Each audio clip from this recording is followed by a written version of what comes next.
जय महाराष्ट्र मित्रांनो, माहिती कामाची यूट्यूब चॅनलवर आपले स्वागत आहे. मित्रांनो, मुख्यमंत्री माझी लाडकी बहीण योजनेअंतर्गत 31 जुलैपर्यंत मंजूर करण्यात आलेल्या अर्जानुसार दिनांक 17 ऑगस्टपर्यंत लाभाचे वितरण करण्यात आले आहे. ई-केवायसी म्हणजेच आधार सीडिंग नसल्याअभावी प्रलंबित अर्ज व नव्याने मंजूर करण्यात आलेल्या अर्जानुसार लाभ वितरणाचा दुसरा टप्पा कधीपर्यंत वितरित करण्यात येणार आहे याची माहिती बघणार आहोत. म्हणून व्हिडिओ स्किप न करता शेवटपर्यंत बघा व माहिती कामाची चॅनलवर तुम्ही पहिल्यांदाच आले असाल तर चॅनलला सबस्क्राईब करून ठेवा, ऑल नोटिफिकेशन ऑन करा, कारण अशाच नवनवीन अपडेट्स तुम्हाला आपल्या चॅनलवर मिळत असतात. तर चला मित्रांनो, व्हिडिओला सुरुवात करूया.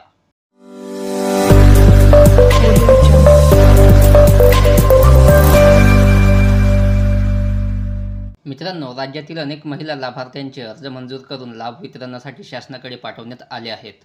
यापैकी आधार सीडिंग नसलेल्या लाभार्थ्यांना व्यक्तिशः बँकेत पोस्टात जाऊन आधार सीडिंग करण्याबाबत आवाहन करण्यात येत आहे. तसेच नव्याने प्राप्त अर्जही विधानसभा क्षेत्रनिहाय समितीच्या अंतिम मंजुरीने शासनाकडे लवकरच पाठवण्यात येणार आहेत. पहिल्या टप्प्यातील महिलांना प्रत्येकी 3,000 रुपये लाभ वितरित करण्यात आला आहे. आधार सीडिंग करून ई-केवायसी पूर्ण नसल्याने ज्या महिलांच्या खात्यात रक्कम अद्यापपर्यंत जमा झाली नाही त्या महिलांनी आधार सीडिंग करून ई-केवायसी पूर्ण केल्यावर त्यांच्या खात्यात रक्कम जमा होणार आहे. आधार सीडिंग करून ई-केवायसी प्रलंबित असलेल्या महिलांना शासनातर्फे मोबाईल संदेश पाठवण्यात आला आहे. त्यांनी तातडीने आपले खाते आधार सीडिंग करून ई-केवायसी पूर्ण करावी असे आवाहन केले आहे. लाडकी बहीण योजनेचा दुसरा राज्यस्तरीय मेळावा नागपूरमध्ये आयोजित करण्यात येणार आहे. हा मेळावा 31 ऑगस्टला होणार आहे. या माध्यमातून ऑगस्ट महिन्यात अर्ज दाखल केलेल्या महिलांच्या खात्यात जुलै आणि ऑगस्ट महिन्याचे 3,000 रुपये पाठवण्यात येणार आहेत, अशी माहिती आदिती तटकरे यांनी दिली आहे. दुसरा राज्यस्तरीय डीबीटी निधी वितरण सोहळा 31 ऑगस्टला नागपूरमध्ये होत आहे.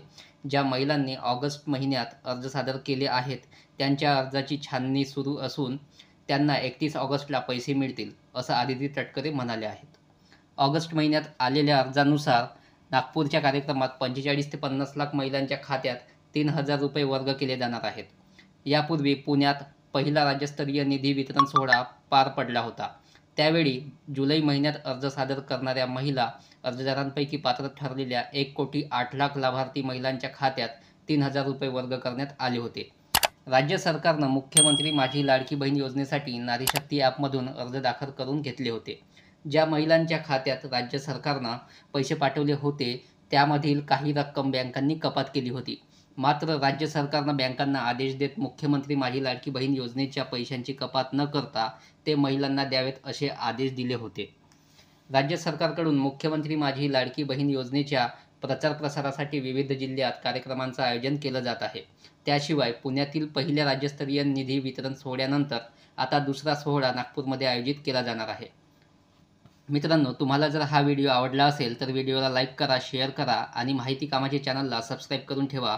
ऑल नोटिफिकेशन बेल प्रेस करा, कारण असेच नवनवीन अपडेट्स तुम्हाला आपल्या चॅनलवर मिळत असतात. धन्यवाद.